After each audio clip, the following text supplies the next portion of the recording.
Era una noche de tormenta, una de esas donde la lluvia no cesa y el viento se cuela en cada rincón de la ciudad. Las calles estaban desiertas, apenas alumbradas por los faroles que luchaban por mantenerse encendidos bajo el embate del clima. Marcos, un conductor de taxi acostumbrado a la soledad de la noche, observaba cómo las gotas de agua se deslizaban por el parabrisas, distorsionando las luces de neón que se reflejaban en el asfalto mojado.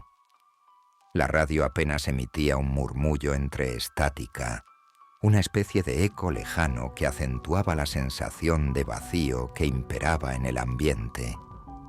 El reloj del tablero marcaba las 2 de la madrugada, cuando el taxímetro emitió un leve pitido, señalando una nueva solicitud. Marcos se incorporó en el asiento, un tanto sorprendido de recibir un pasajero a esas horas y bajo esas circunstancias. Dirigió su mirada hacia la acera donde, a través de la cortina de lluvia, distinguió una figura alta y delgada. El hombre, vestido con un traje oscuro que parecía absorber la poca luz que lo alcanzaba, se acercó con pasos lentos, casi arrastrando los pies. Llevaba un sombrero de ala ancha que cubría su rostro, y en su mano derecha sostenía lo que parecía un mapa antiguo, amarillento por el tiempo. Sin mediar palabra, el hombre abrió la puerta trasera y se acomodó en el asiento. El aire dentro del coche se volvió pesado, como si la temperatura hubiera descendido varios grados en un instante. Marcos lo observó por el espejo retrovisor, notando que el pasajero mantenía la cabeza baja, ocultando sus facciones en las sombras. Dejó el mapa sobre el asiento a su lado y con un gesto seco señaló un punto en el papel: el viejo puente de la colina. La mención del puente hizo que una sensación de incomodidad se apoderara de Marcos. Había oído historias, rumores que circulaban entre los conductores de la noche.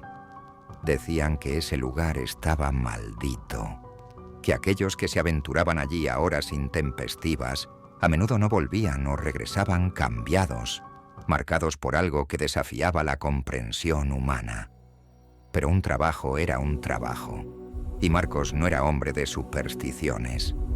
Mientras el taxi avanzaba por las calles desiertas, el sonido de los limpiaparabrisas se mezclaba con el repiqueteo constante de la lluvia, creando un ritmo hipnótico que casi lograba calmar los nervios de Marcos.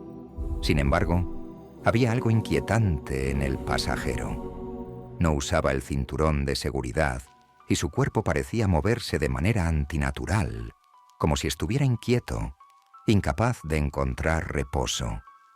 A través del espejo, Marcos notaba cómo la figura del hombre parecía desdibujarse ligeramente cada vez que intentaba enfocarla, como si no perteneciera completamente a este mundo.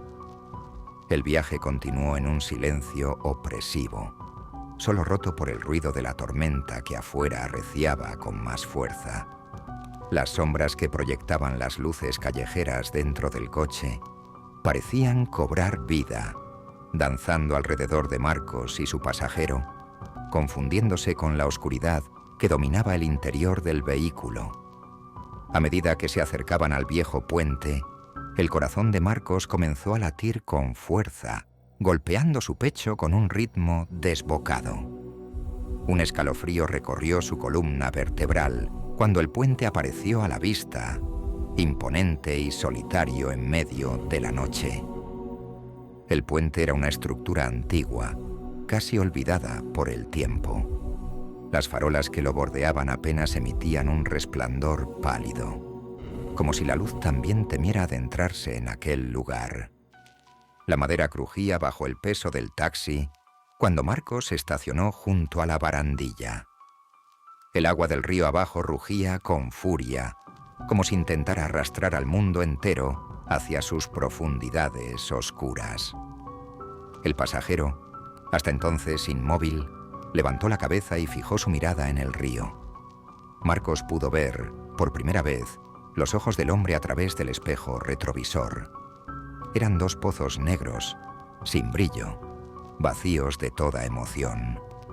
Eran ojos que no pertenecían a un ser vivo. Aquí es donde me encontré con mi destino, pensó Marcos, pero al instante comprendió que el pensamiento no era suyo. Una voz helada, sin vida, había penetrado en su mente, dejando un rastro de terror que heló su sangre.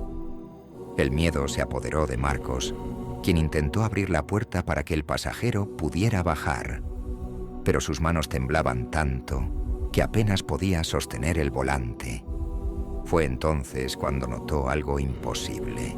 El reflejo del pasajero en el espejo comenzó a cambiar. Su figura se desvanecía, transformándose en una sombra amorfa que parecía absorber toda la luz a su alrededor. Marcos intentó girar la cabeza para verlo directamente, pero sus músculos no respondieron.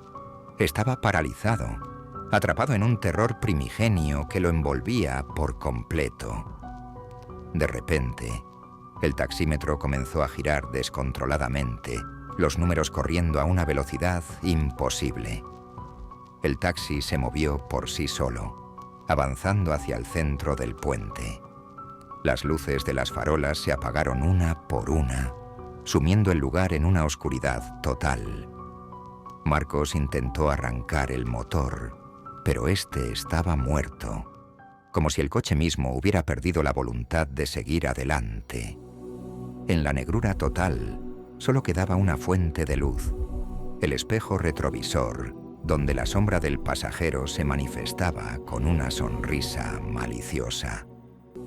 «Gracias por el viaje», resonó en la mente de Marcos, una voz que se hundió en lo más profundo de su ser, sembrando un pánico tan profundo que casi sintió que su corazón se detendría. Y entonces, todo quedó en silencio. El taxi quedó inmóvil, atrapado en una dimensión desconocida, un limbo eterno donde la tormenta nunca cesaba y la noche nunca terminaba. El puente, que había sido testigo de innumerables tragedias, ahora tenía un nuevo prisionero. Marcos, perdido entre el mundo de los vivos y los muertos, se convirtió en parte de las leyendas que había intentado ignorar.